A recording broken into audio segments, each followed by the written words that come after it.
Let's take a look at osteoporosis today. How are we doing as a nation to prevent osteoporosis? What can we do to help prevent osteoporosis? And let's look at the statistics, because the statistics never lie. So number one is osteoporosis is primary or secondary. Primary is just osteoporosis as you age. It's a nutrient deficiency disease. You're not getting enough of the right nutrients. Maybe you're not digesting your calcium. Maybe you're not getting the right calcium, but you're not doing things, and there's a number of other things you could be doing. But we know that it's a nutrient deficiency disease. Secondary osteoporosis can be from an endocrine disorder, rheumatoid arthritis, different diseases that increase the chance of osteoporosis. So let's look at statistics. People greater than 50 in the United States, 2007, 2008, got this off the CDC's website, 12.6% have osteoporosis. So with all we're doing with the National Osteoporosis Foundation, their suggestions, all the medications out there, what have we done in the last 10 years? Well, in the last 10 years, 2017 and 2018, we're up to 19.6%. Women went to 14% to 19.6%. So in other words, we're doing a terrible job as a health profession at saying, here's how you decrease the chance of osteoporosis. And it's likely to get worse in the future. So what are bones made of? 33% protein, 33% water, 33% calcium. Now there's some other minerals in there and stuff, but that's the general makeup of what's going on. So we know we need good protein and digest that protein, a lot of good water, and we need calcium, but we need the right calcium. When we look at other statistics, half of women over 50 that are over 50 now will get an osteoporosis related fracture, usually a hip fracture. Men, a third that get a fracture last only 1 year. In other words, they die within a year. 1 to 5 elderly die within 1 year after a fracture, after a hip fracture. 1 to 4 are disabled. So 1 out of 4, not 1 to 4, 1 out of 4 that get a fracture are disabled, or become disabled. 1 out of 5 after they get a fracture are in a nursing home after a year. And that's a horrible place to have to live. So we need to make some changes. Now let's look at what the National Osteoporosis Foundation is saying. Get calcium, get vitamin D. Well, you need that, but you need the right calcium. Most of the time patients come in, they're taking calcium carbonate. Somebody told them, no, just go get some calcium. So that's the worst calcium.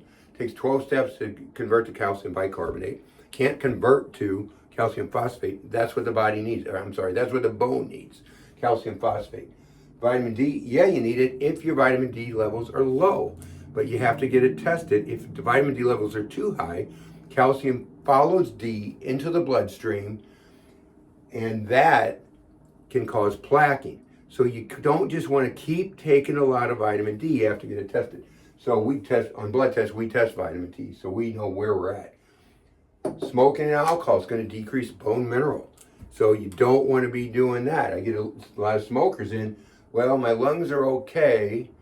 Okay, there's a lot of other stuff going on if you're smoking besides your lungs. This is one of them. You're headed for osteoporosis possibly. 4, they say, National Osteoporosis Foundation says, talk to your doctor.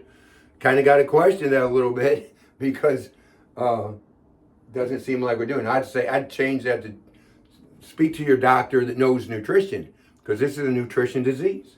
So, and like I said, you need calcium phosphate. And you need calcium in your blood so the bloodstream doesn't go low on calcium and pull it from the bone. So you need to get a bone density test. So a lot of times insurance companies, they don't like to do those, or we can get it every 4 years or 2 years or whatever. Well, they're going to deny it now. We get them for $15. So we just get them for $15. So what the insurance companies say, look, the insurance company is not interested in your health. So we can just get the bone density test for $15. Okay, let's look at some of the things we can do. First of all, it's a nutrient deficiency disease. I've said that before here. C, D, K, calcium. K you can get from the green vegetables. It converts to K2. D you can get from the sun, which is next on the list. Getting C from your fruits and vegetables. and getting the proper calcium and digesting that calcium. In a supplement form, it's calcium phosphate is what you need for the bones. Getting in the sun. You know, everybody's afraid of the sun. The skin disease that we see in America, that it's not from the sun. Nutrient deficiencies allow it to happen on the skin in most cases. So we have to get some sun. I'm not saying bake in the sun for hours, but you do need some sun.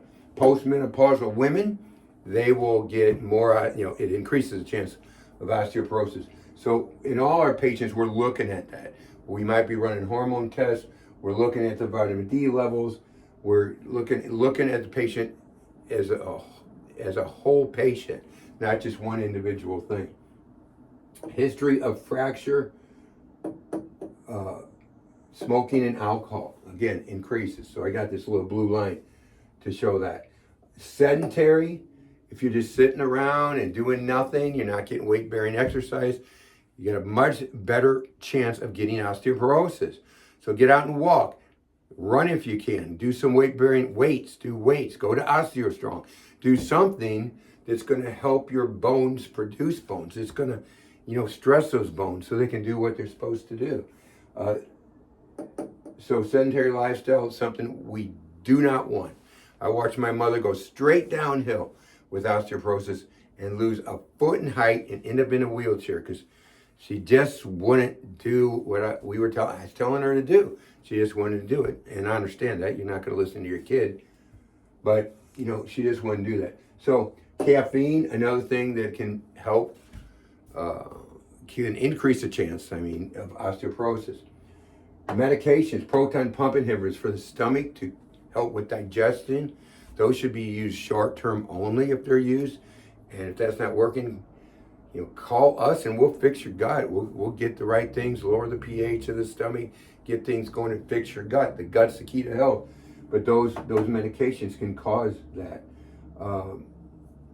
The SSRIs that they prescribe, they can cause it. Aromatase inhibitors that they use for breast cancer patients, they can cause osteoporosis. Antacids, which have the aluminum, don't take that every day. Again, fix your gut. They can drive the pH up to 11 or more. It should be 1 to 2 in the stomach. I'm talking about in the stomach. So they drive it up 11 or more. That's a terrible situation. Sure, they help you feel better, but they're going to cause a problem. Just like alkaline water. You'll feel great for a while, but you're messing up your gut. So those are the things we can do. So the question is, what are we going to do in the future? Get some weight-bearing exercise. Get the proper nutrients. Eat the fruits and vegetables. Eat good foods. Get rid of the junk foods. And see if we can, in America, change these numbers. Because these are dismal numbers. And we do not want to stay here. But for yourself, do the things. Look at this list in blue. Prevent osteoporosis. Do everything you can to prevent it. Because it's not a glamorous thing doing prevention, but you'll be glad in the long run that you did. So I just saw a lady running track the other day, 103 years old. So it can be done. And so do the right things. And if you have questions about the right supplementation, don't go take any of those synthetics. Don't go take that calcium carbonate, calcium citrate. None of those convert to bone calcium. And so you can give me a call. I'll answer any question anybody has. 314-843-9355. Until next time, guys, let's prevent osteoporosis.